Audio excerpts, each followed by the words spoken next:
আজকে যদি একটা দেশে গৃহযুদ্ধ বেঁধে যায়, তাহলে আওয়ামী লীগের পক্ষে তো ভারতীয় সেনাবাহিনী আসবে।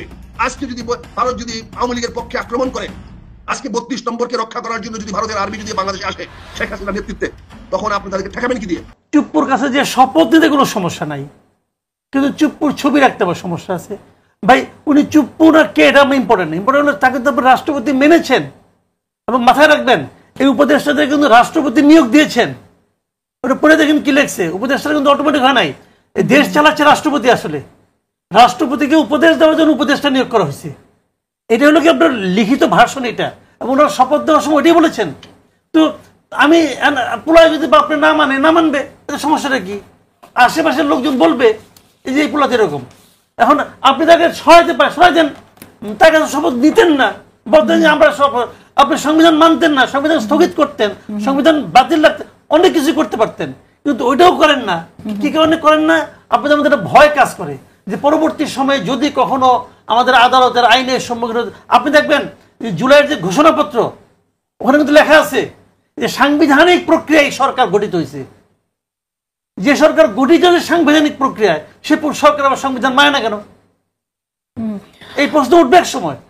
এটা দায়িত্বশীল সূত্র থেকে এটা আমরা খবরেও আমরা দেখলাম যে এসছে যে আপনার তিনি চেক আপের জন্য বিদেশ যেতে চেয়েছিলেন, কিন্তু তাকে এই মুহূর্তে বাইরে যেতে দেওয়া হয়নি, মাঝখানটা বাদ সাধা হয়েছে। এটাকে আপনি মানে আমি প্রেসিডেন্টের কথা বলছি, প্রেসিডেন্ট চেক আপের জন্য বিদেশে যাওয়ার পরিকল্পনা করছিলেন এবং প্রস্তুতিও নেওয়া হয়েছিল, কিন্তু মাঝখানে একটা বাদ সাধা হয়েছে এবং এটা এই মুহূর্তে বিদেশ যাওয়ার পরিকল্পনা না নেওয়াই ভালো, এরকমটা আমরা শুনছি আর কি। বলতে পারবো এটা আমি জানি না, বলতে পারবো না ওনাদের মধ্যে কি হয়েছে না হয়েছে, উনি যদি নিরাপদ বোধ না করেন, কিন্তু আমি মনে করি না এই ধরনের কোনো ঘটনা। আমার একজন রিক্সা চালক গ্রেফতার হয়ে গেলেন। দেখেন ঘটনা মানে আপনার যদি ধারাক্রমটা আপনি বিবেচনা করেন, উনি শুক্রবার দিন গিয়েছিলেন সেখানে ফুল দিতে, এটা ভিডিও আমরা দেখেছি, এবং উনি বলছিলেন যে আমি আমার টাকায় ফুল কিনে আমি ওনাকে পছন্দ করি, ওনাকে শ্রদ্ধা করি, ওনার এখানে আমি ফুল দিব। এবং এটা ওখানে মবের পাল্লায় পড়লেন, মব তাকে মারধর করছে। মারধর করার পর আমাদের মানে আপনার করিতকর্মা পুলিশ বাহিনী, ওনারা যারা মারধর করেছেন তাদেরকে কিছু বলেননি, যিনি মার খেয়েছেন তাকে নিয়ে থানায় গেছে। এবং মার খাওয়া ব্যক্তিকে 2024 সালের 4 আগস্ট মানে হাসিনার পতনের একদিন আগের ঘটনা, সায়েন্স ল্যাবরেটরিতে একটা ঘটনা ঘটেছিল। সেই ঘটনায় একজন লোক আহত হয়েছিলেন, একজন তার গুলি লেগেছিল এবং 2 মাস হাসপাতালে ছিলেন। এইটাই হলো হত্যা প্রচেষ্টা। এই হত্যা প্রচেষ্টা মামলায় যেখানে বলা হয়েছিল যে শেখ হাসিনা এবং ওবায়দুল কাদেরের নির্দেশে আওয়ামী লীগ, যুবলীগ, ছাত্রলীগ এরা মিলে এবং পুলিশও ছিল মানে ইয়ের মধ্যে, তারা সবাই মিলে এই ছেলেটাকে মারতে গিয়েছিল, এই জন্য হত্যা প্রচেষ্টা। কারণ এর মধ্যে মামলাগুলো আমাদের এখানে যে মামলাগুলি হয় সেখানে কিছু অজ্ঞাত লোক থাকে। তো অজ্ঞাত হিসেবে এই আজিজুর রহমান যিনি রিক্সা চালক, তাকেও দেখানোর পর তাকে নিয়ে পরের দিন শনিবার দিন তাকে নিয়ে কোর্টে যাওয়া হয়েছে। কোর্ট তাকে বলছে, তাকে আদালত থেকে বলছে তাকে জেলে পাঠিয়ে দেওয়া হোক, কারণ মামলার তদন্তের স্বার্থে। সে বাইরে থাকলে তদন্তের মধ্যে একটা বিরাট ঝামেলা করতে পারে, সে প্রভাবশালী লোক, তো এই ভয়ে তাকে জেলে পাঠিয়ে দিয়েছে। আজকে সরকার টনক নড়ছে যে কাজটা কি ঠিক হলো, অথবা এটা কি একটা আমাদের জন্য প্রশ্নের মুখোমুখি হতে পারি আমরা। এটা চিন্তা করে ওনারা আজকে ব্যাখ্যা চেয়েছেন ওসি সাহেবের কাছে যে তুমি এই কাজটা কেন করছো, ব্যাখ্যা দাও। আবার ডিএমপি তারা আবার আরো এক দফা অগ্রসর, তারা যেটা করছেন যে লোকটাই কাজ করছে ওসি এবং যে মানে এসআই, তাদের গত কয়েক মাসের কর্মকাণ্ড কি ছিল এটা নিয়ে আবার খোঁজ খবর শুরু করছেন। এখন 2 দিকে কিন্তু সে পড়ে গেছে। এখন ঘটনাটা লক্ষ্য করেন, 2 দিন আগে আমরা শুনলাম যে প্রধান উপদেষ্টার তথ্য সচিব উনি বলেছিলেন যে যদি কোনো 15 আগস্টে কোনো কর্মসূচি গ্রহণ করা হয় তাদের বিরুদ্ধে আইনানুগ ব্যবস্থা নেওয়া হবে। তো 15 আগস্টের কর্মসূচির সঙ্গে আইনের কি সম্পর্ক? আইনের সম্পর্ক আছে যদি আওয়ামী লীগের কোনো রাজনৈতিক কর্মকাণ্ড হয় তার ব্যাপারে আইন নিতে পারেন আপনি, কিন্তু 15 আগস্টের সঙ্গে আইনের কি সম্পর্ক আছে? একজন লোক 15 আগস্টে তার বঙ্গবন্ধু মারা গেছে, এই জন্য উনি শোক প্রকাশ করতেই পারেন। এবং আমরা এটাও দেখেছি যে 32 নম্বরের সামনে ছাত্র দলের কিছু লোক ওখানে ছিল, তারা কিন্তু বলছে যে নাম প্রকাশ করা হয়েছে, পত্রিকা দেখছেন, আমরা এখন বলতে চাই না, এবং তারা কিন্তু বলছে যে আমরা এখানে আসছি যাতে নেই কোনো কেউ এই ধরনের কর্মসূচি করতে না পারে। 32 নম্বরের সামনে যে পার্ক আছে, যে একের ওপরে যে পার্ক, সেখানে ডিজে পার্টি করা হয়েছে। তো এগুলো কোনো সমস্যা হয় না, কিন্তু আইন শৃঙ্খলা লঙ্ঘিত হয়েছে যারা ফুল দিতে গেছে তা তাদের ব্যাপারে। একটা ভিডিও দেখলাম, একজন ভদ্র মহিলা, বয়স্ক মহিলা, ওনার হাতে দেখলাম দুটো ছোট ছোট ফুল। উনি বলতেছেন যে আমি তো ওনাকে হত্যা করা হয়েছিল এই বাড়িতে, আমি এই জন্য শ্রদ্ধা জানাতে আসছি। আপনি শ্রদ্ধাও জানাতে দিবেন না একজনকে? মানে শোক প্রকাশ অথবা শোক প্রকাশ না করা, এটা কি বাধ্যতামূলক হতে পারে কোনো আইনে, পৃথিবীর কোনো আইনে? আচ্ছা, সেটা হলো এখন মানে তার বিরুদ্ধে এখন যেটা হলো যে ওই আমি শেষ করি একটা বাক্যে। পুলিশ কিন্তু 14 তারিখে বলেছিল যে ওনাদেরকে নাকি এখানে তৎপর থাকার জন্য প্রধান উপদেষ্টা মানে আপনার প্রেস সেক্রেটারি নির্দেশ দিয়েছেন, ওই নির্দেশনা অনুযায়ী তারা এখানে তৎপর হয়েছেন। এখন ওই নির্দেশনা পালন করতে যায় তারা তাকে একজনকে ধরে নিয়ে গেছে। এখন এইটা করে যে এসআই এই রিপোর্ট লিখেছে, আমার ধারণা সেই বিপদে পড়তেছে। এখন বিপদে পড়তেছে তার এখন গত এক মাসে ক্ষতি দিতেছে। তো এই সবগুলি মিলে না একটা হলো কি, মানে এটা একটা মগের মূল্যকে মতো আমার কাছে মনে হচ্ছে যে মানে কি করলে দোষ নাকি না করলে দোষ, কি করলে দোষ, যে যার দায়িত্ব পালন করবে, কিন্তু অতি উৎসাহী হয়ে কেন করছে সেটা একটা প্রশ্ন। আমি শেখ হাসিনাকে মূল্যায়ন করি যে উনি বাংলাদেশের জন্য মানে সবচেয়ে ক্ষতিকর ব্যক্তিদের মধ্যে একজন। আমি পার্সোনালি ওনাকে এরকম মনে করি, এবং আমি এটাও মনে করি যে বাংলাদেশে ওনাকে প্রত্যাবর্তন করার কোনো সুযোগ নেই। উনি এবং ওনার পরিবার শেখ পরিবার বলতে যা আছে এটা বাংলাদেশের জন্য ক্ষতিকর, এটা আমি মনে করি আর কি পার্সোনালি। আর আওয়ামী লীগকে মনে করি যে আওয়ামী লীগ শেখ হাসিনার মানে নিয়ন্ত্রণ যতদিন ছিল, মানে বিশেষ করে এই দফায়, শেষ দফায়, ততদিন আওয়ামী লীগ একটা স্বৈরাচারী আচরণ, আওয়ামী লীগের নেতৃত্বে আসলে স্বৈরাচারী আচরণ করেছে। তার মানে আওয়ামী লীগকে যারা সমর্থন করতো তারাও স্বৈরাচারী হয়ে উঠেছিল, এটা মনে করি না। আমি সংক্ষেপে বলতেছি, ডিটেল বলতে বলে পরে বলবো। আর বঙ্গবন্ধু শেখ মুজিবকে আমি মনে করি যে উনি শেষের 3.5 বছর খুবই খারাপ শাসন করেছেন। দেশে দুর্ভিক্ষ হয়েছে ওনার কুশাসনের কারণে, মন্দ শাসনের কারণে। একদলীয় শাসন করেছেন, মানুষের বাক স্বাধীনতা হরণ করেছেন, গণতন্ত্র উনি হরণ করেছেন। ওনার সময় বহু মানুষকে হত্যা করা হয়েছে, সেই বিষয়টা এমন কোন সরকার দেখাতে পারবে না যার সময় বহু মানুষকে হত্যা করা হয় নাই। বাংলাদেশে এরপর যতগুলি গভর্নমেন্ট আসছে এমন কোন সরকার দেখাতে পারবেন না যার সময় বহু মানুষের হত্যা হয় নাই। ভাই আর কেউ রক্ষী বাহিনী থেকে শুরু করে যেভাবে হয়তো রক্ষী বাহিনী বানায় নাই, অন্য কোনো বাহিনী বানাইছে। তাহলে কি তিনি সেই পথ দেখানোর দায়টা ওনার থাকে? নিজেরা পথ আবিষ্কার করে নেয়, কেউ পথ দেখায় না ভাই, পথ নিজেরা আবিষ্কার করে নেয়। নিজের স্বার্থ সংরক্ষণের জন্য, নিজের ক্ষমতা রক্ষা করার জন্য মানুষ পথ আবিষ্কার করে নেয়। এখন করতেছে না, এখন কি এই গভর্নমেন্টকে কারো পথ দেখানোর উপর চলছে? অসমাপ্ত আত্মজীবনী যেটা আছে এটা জাভেদ পাটোয়ারি লেখছে, এটা আমি মনে করি না, আমি অসমাপ্ত আত্মজীবনী কিছু কিছু জায়গায় পড়ছি, কিছু কিছু জায়গায় উল্টাইছি। ওনাতে শেখ মুজিবের হাতের লেখাও আছে, ওনার তো হাতের লেখাও এখানে আছে ভাই, ওইটার সঙ্গে মিলেও দেখছি, ঠিকই আছে, একই জিনিস লিখছে। আবার ওর সঙ্গে ধারাবাহিকতা পড়ছি। দেখেন ভাই, আমি বলি আমি খুব একটা জ্ঞানী লোক না, কিন্তু আমি খুব মনোযোগী পাঠক। আমি এমনও হয়েছে, আমি এক সময় এমন ছিলাম একটা উপন্যাস পড়তে যেয়ে আমি মানে গবেষণা করার চেষ্টা করতাম যে উপন্যাসে একদিনে কতটুকু লিখতে পারে, পরের দিন আবার কতটুকু লিখছে, এটাও আমি মাঝে মাঝে হইতো না, জানতো না, তারপরে আমি এগুলো আমি চিন্তা করতাম।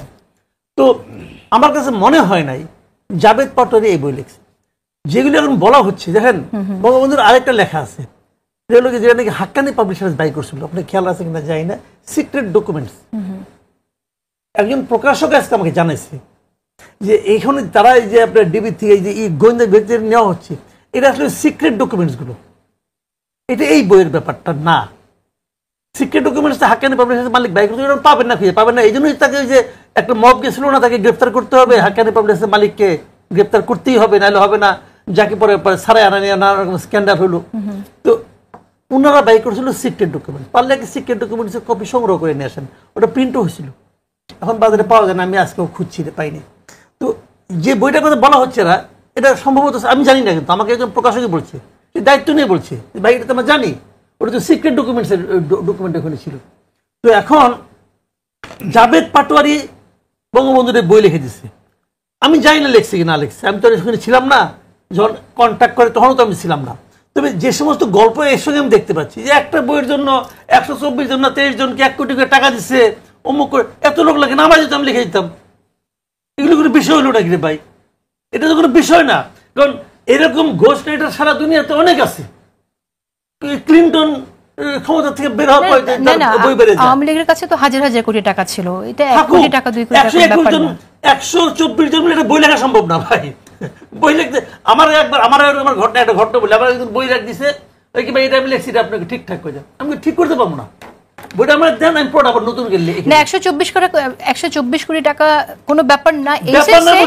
অনেক মানে আপনি বলছেন যে বই লেখার জন্য 124 কোটি টাকা লাগে না, কিন্তু যদি একটা বই দিয়ে 124 কোটি টাকা দিয়ে আপনার 12,000 কোটি টাকা চুরি করা যায় বা তারও বেশি টাকা চুরি করা, 28 লক্ষ কোটি টাকা পাচার করছে, 28 লক্ষ, ওটা তো অন্য হিসাবে, বই সঙ্গে সম্পর্ক নাই তো কোনো। না বই আমি বলতে চাচ্ছি শুনেন, 124 জন মিলে যদি একটা বই লেখে, ওটা বই হবে না, ওটা কিছুই হবে না, এটা হয় না।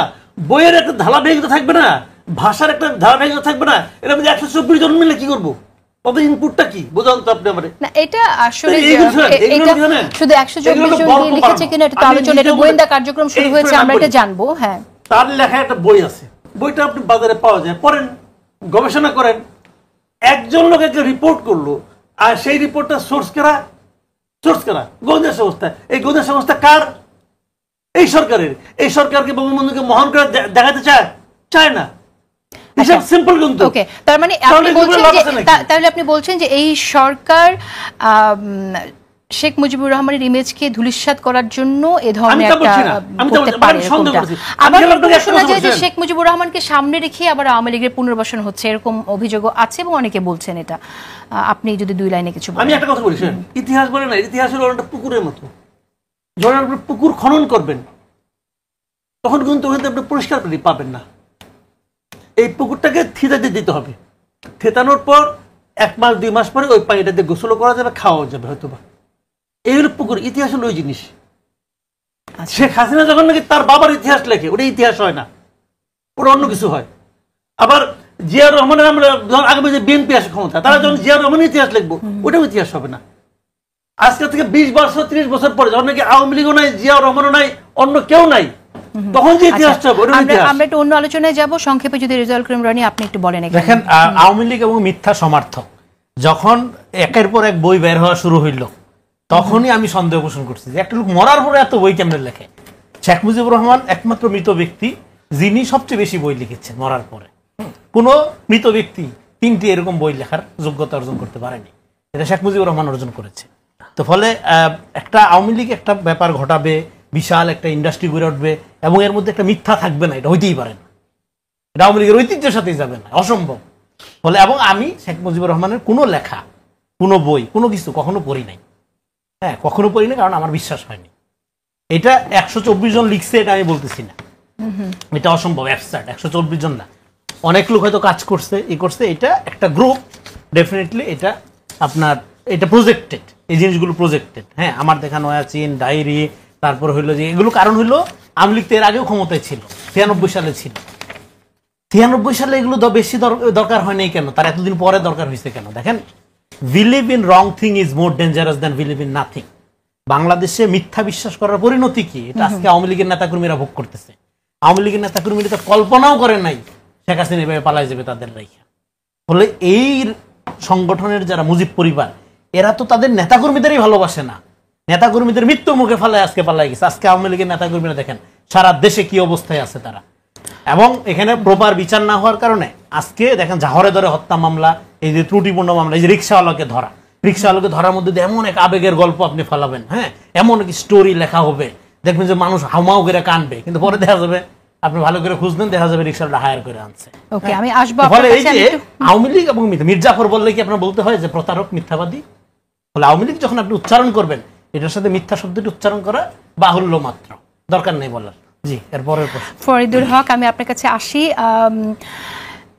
আওয়ামী লীগ প্রসঙ্গে আমার মনে হয় আপনি বলেছেন ইতিমধ্যে, এখানে বাড়তি করে যদি অ্যাড করার কিছু থাকে আপনি করতে পারেন, কিন্তু আমি এখন একটু অন্য প্রসঙ্গে যেতে চাই, একটু নির্বাচন নিয়ে কথা বলতে চাই। নির্বাচন নিয়ে কথা বললে যদি আপনাকে আমি এক শব্দে উত্তর দিতে বলি, তাহলে আপনি দিতে পারবেন কিনা? আপনারা কি আগামী জাতীয় সংসদ নির্বাচনে অংশগ্রহণ করছেন নাকি করছেন না? না, এই প্রশ্নের উত্তর দেওয়ার সময় এখনো আসেনি। এক বাক্য উত্তর হচ্ছে এটা। কেন? কারণ হচ্ছে যে মানে আমাদের জুলাই সনদ যেটা এখনো টেবিলে আছে, আলোচনার টেবিলে আছে, এটা ঐক্যমত্য কমিশন আজকে একটা খসড়া দিয়েছে জুলাই সনদের। আগামী সপ্তাহে সম্ভবত বাস্তবায়ন পদ্ধতি নিয়ে আলোচনা হবে। আলোচনা হয়ে সেটেল হলে দেন হচ্ছে এটা মানে ইয়ে করা হবে, মানে আমরা বুঝতে পারবো যে কখন নির্বাচন হচ্ছে এবং কি নির্বাচন হচ্ছে। যেমন আমরা কিন্তু একদম প্রথম থেকে ফ্রম দ্য বিগিনিং আমরা বলতেছি এটা কি শুধু জুলাই সনদের জন্যই আটকে আছে আপনাদের? আমরা ফ্রম দ্য বিগিনিং আমরা বলতেছি যে নির্বাচনটা হতে হবে গণপরিষদ এবং আইনসভা একসাথে একত্রে। মানে জুলাই সনদটা বা জুলাই সনদের সংবিধান সংস্কার সম্পর্কিত যে প্রস্তাবনাগুলো এগুলো বাস্তবায়ন হতে হবে গণপরিষদের মাধ্যমে, এবং এটা আমরা মোটেই নতুন। আচ্ছা, তাহলে আমার মনে হয় যে ব্যাপারটা অনেকটা স্পষ্ট, কারণ গণপরিষদ ইলেকশন তো হচ্ছে না এখন।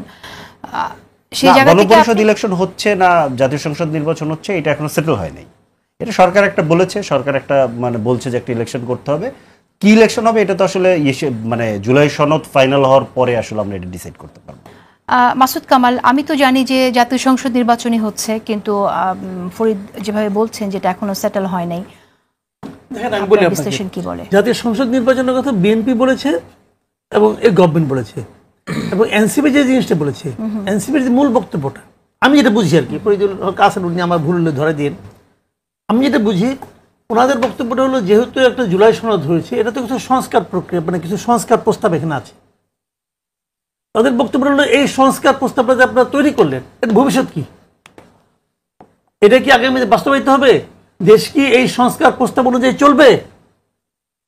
তারা এই জিনিসটা কিন্তু তারা দৃঢ়ভাবে আনতে চাচ্ছে এবং তারা চায় এই সংস্কার প্রস্তাব যেটা হয়েছে এটা সম্পূর্ণ তাদের হয়তো একমত না, কিছু একমত না, কিন্তু যতটুকু জায়গায় সবগুলো পলিটিক্যাল পার্টি একমত হয়েছে সেইটা যাতে পরবর্তীতে যে গভর্নমেন্ট আসবে তারা যেন সেটাকে ফলো করে, এই হলো তাদের মূল জায়গাটা। এখন ফলো করার ক্ষেত্রে তো আইনগত ভিত্তি লাগবে, সেই ভিত্তিটা কি? এখন সেই ভিত্তিটা যদি এখন সাইন করলো, এটা কোনো ভিত্তি হতে পারে না। তাই তারা বলতেছে যে একটা নির্বাচন এটা যদি পাবলিক মেনে নেয়, যে জনগণ যদি এই জিনিসটাকে মেনে নেয়, তাহলে এটা হলো ভিত্তি। এবং সেটা মানার উপায় কি? যখন আপনি ইলেকশন করবেন একই সঙ্গে আপনি ওখানে একটা গণপরিষদ নির্বাচন করলেন, একই সঙ্গে করলেন, সেই গণপরিষদটা হবে যে এই জিনিসগুলো আপনি মানছেন কি মানছেন না। যদি জনগণ রায় দেয় হ্যাঁ এই সংস্কারগুলো মানছি, তো তখন তারা মনে করবে যে এইটাকে আমরা আগামীতে সরকার পরিচালনার ক্ষেত্রে একটা গুরুত্বপূর্ণ বিষয়গুলো মনে করবো, আগামী সরকার মানতে বাধ্য হবে। এটি হলো তার বক্তব্য কি। এবং এই বক্তব্যকে আমি কিন্তু একদম মানে খারিজ করেন না বা অগ্রাহ্য করি না, আমি মনে করি এটা এই বক্তব্য থাকতেই পারে। কিন্তু এখানে আমার একটি প্রশ্ন, সেটা হচ্ছে যে আমরা তো গণপরিষদের সংবিধানের কি থাকবে না থাকবে সেগুলো নিয়ে আলোচনা হয়।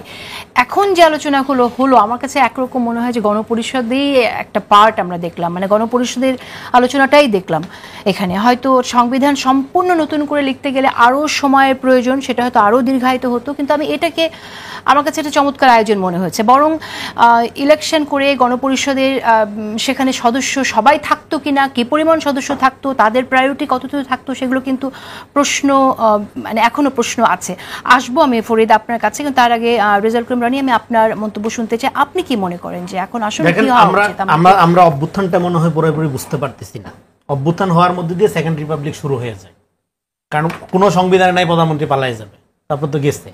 তার মানে এখন তারপরেও সাংবিধানিক ধারাবাহিকতার মধ্যে দিয়ে চালানোর জন্য আমরা আপাতত এটা চালাচ্ছি। তার মানে আমরা এই পুরো পিরিয়ডটাকে বলতেছি এক্সট্রা কনস্টিটিউশনাল টাইম। তার মানে আপনি একটা এই যে সেকেন্ড রিপাবলিক হয়ে গেল, এইটাকে আপনি প্রোটেক্ট করার জন্য আপনার একটা সাংবিধানিক আয়োজন লাগবে। এবং বিগত আওয়ামী লীগের আমলে দেখেন, আওয়ামী লীগ অনেক খারাপ করছে, অনেক কিছু বলি আমরা, কিন্তু এটা এট দ্য সেম টাইম যে সংবিধানটাকে সে যেভাবে ব্যবহার করছে তার ক্ষমতার জন্য, এটা তো একটা সাংবিধানিক ফ্যাসিবাদও সে কায়েম করছে। আপনি দেখেন সংবিধানে সে ইতিহাসের ব্যাপারে এমনভাবে করছে, ধরেন শেখ মুজিবুর রহমানের ব্যাপারে যে জিনিসগুলো বলছে ঐতিহাসিকভাবে আপনার সাংবিধানিকভাবে সে ফিক্সড করে দিচ্ছে, আপনি প্রশ্ন করতে পারবেন না, আপনি ইনকোয়ারি করতে পারবেন না, মাইনে নিতে হবে আপনাকে। কিন্তু সেগুলো তো এখন সংশোধন হচ্ছে। তার মানে কি ওটা কোনো সংবিধান ছিল না, সেটা ছিল আওয়ামী লীগের ক্ষমতাকে পাকাভুক্ত করার একটা সাংবিধানিক সুতা, অজুহাত। সেই কারণে আমরা এই সংবিধানটাকে একটা এট দ্য সেম টাইম সাংবিধানিক ফ্যাসিবাদও বলতে পারি। তাহলে সেকেন্ড রিপাবলিক যে শুরু হয়ে গেল, আপনি অপ্রস্তুত, কিন্তু বসন্ত যে এসে গেল, এখন আপনি কি করবেন? আপনার এখন কাজ হইল এই যে সেকেন্ড রিপাবলিক হইলো এটাকে আপনার প্রোটেক্ট করার জন্য। হ্যাঁ, আপনি ঠিকই বলছেন যে হ্যাঁ, এই যে আপনি ঐক্যমত কমিশন করলেন, আপনি যদি দ্বিতীয় মানে আপনি যদি গণপরিষদ নির্বাচনী করেন, নতুন করে সংবিধানই লেখেন, তাহলে আপনি এই সংবিধান সংশোধন কমিশন করলেন কেন? আবার ঐক্যমত কমিশনে এত মিটিং সিটিং এগুলি বা করলেন কেন? তার মানে আপনি আপনার প্রায়োরিটি জানেন না বা ঠিক করতে পারেননি শুরু থেকেই। তো এখন আপনি যখন গণপরিষদ নির্বাচনের কথা বলেন, সেটার মাসুদ ভাই বললো যে হ্যাঁ এই দাবির তো ন্যায্যতা আছে, এই দাবি করা যেতেই পারে, কিন্তু আমি মনে করি যে আমাদের আরো গোড়ার থেকে চিন্তাটা করা যেতে পারে। সেটা হলো সংক্ষেপে বলবো, এই যে আমাদের সংবিধানটা আবার নতুন করে যদি গণপরিষদ করেও যদি এরকম একটা সংবিধান করেন, এইটাও ইউজলেস হবে। এই সংবিধানের সাথে কি মানুষের কোনো সম্পর্ক আছে? আমি বলবো নাই। এই যে একটা সংবিধানকে ল বুক কিতাবুল মুকাদ্দাস বানাইছেন আপনি, যেটা কেউ কইরা দেখে না, কোনো লোক জানে না, খালি মাথায় মুখে মুখে বলে সংবিধান সংবিধান। সংবিধান কি মানুষের কালেকটিভ উইলের একটা স্পিরিচুয়াল ডকুমেন্ট, 8 থেকে 16 পাতার মধ্যে হবে, সহজ ল্যাঙ্গুয়েজ হবে, যে কোনো মানুষ পড়া বুঝতে পারবে। আর ল আপনি আজকে যত ভালো লই করেন না কেন, 5 বছর পরে কন্ডিশন চেঞ্জ হবে, নতুন টেকনোলজি আসবে, নতুন রিয়েলিটি হাজির হবে, এটা চলবে না, নতুন ল করতে হবে। সেটা অলওয়েজ জনগণের নির্বাচিত প্রতিনিধি করবে। কিন্তু আপনি এই পুরো সংবিধানটাকে একটা কিতাব, মানে একটা আইনি কিতাবের বই বানায় রাখছেন কেন? এটা তো সংবিধান হইতে পারে না। সংবিধান অনেক ছোট হতে তার পারে। মানে কি? তার মানে আপনি রাষ্ট্রীয় আয়োজনটা এমন ভাবে করছেন, সংবিধানটা দিয়ে একটা উদাহরণ দেওয়া যায় যে এই রাষ্ট্রীয় কাঠামোর সাথে, ক্ষমতার সাথে জনগণের, সাধারণ মানুষের কোনো সম্পর্ক থাকবে না। এটা শুধুমাত্র উকিল, মুক্তার, ব্যারিস্টার, রাজনীতিবিদ, পার্লামেন্টারি যারা থাকবে তারা, মন্ত্রী, মিনিস্টার, এদের মামলা হবে রাষ্ট্রটা। ফলে এই জন্য গণসংবিধানের জন্য আমি মনে করি আমাদের যে সংবিধানটা, এই সংবিধানের যে কাঠামো, এটা আওয়ামী মুজিববাদী যে কাঠামো, এই কাঠামোর বাইরে যদি আপনি রিয়েলি বের হইতে চান, তাহলে নতুন সাংবিধানিক প্রস্তাবনা নিয়ে আমাদের চিন্তা করার সুযোগ আছে নতুন বাংলাদেশের শুরুর জন্য। সেক্ষেত্রে এগুলো থাকবে, মুক্তিযুদ্ধের অর্জন এগুলো থাকবে, কিন্তু সেটা এরকম একটা ল বুক হিসাবে না, সেটা থাকবে একটা, আমি যেটা বললাম যে জনগণের কালেকটিভ উইলের একটা স্পিরিচুয়াল ডকুমেন্ট হিসাবে, এবং যেটা নতুন সাংবিধানিক প্রস্তাবনার জন্য তো আবার আরেক দফা বিস্তর আলোচনার আয়োজন করতে হবে। গণঅভ্যুত্থানে একটা ঐক্য হয়েছে, সেই ঐক্যটা কি দেখেন, বাংলাদেশে কোথাও কোনো ঐক্য নেই, কিন্তু একটা জায়গায় কিন্তু ঐক্য আছে, সেটা হলো ভারত প্রশ্ন এবং আপনার বিশেষ করে আওয়ামী লীগের প্রশ্নে ঐক্য তো আছে। তার মানে এই যে ঐক্য, ন্যাশনাল কোশ্চেনে ঐক্য আছে, ফলে এই ঐক্যটা ল, সোর্স অফ ল কি, এই সরকারের বৈধতা কি,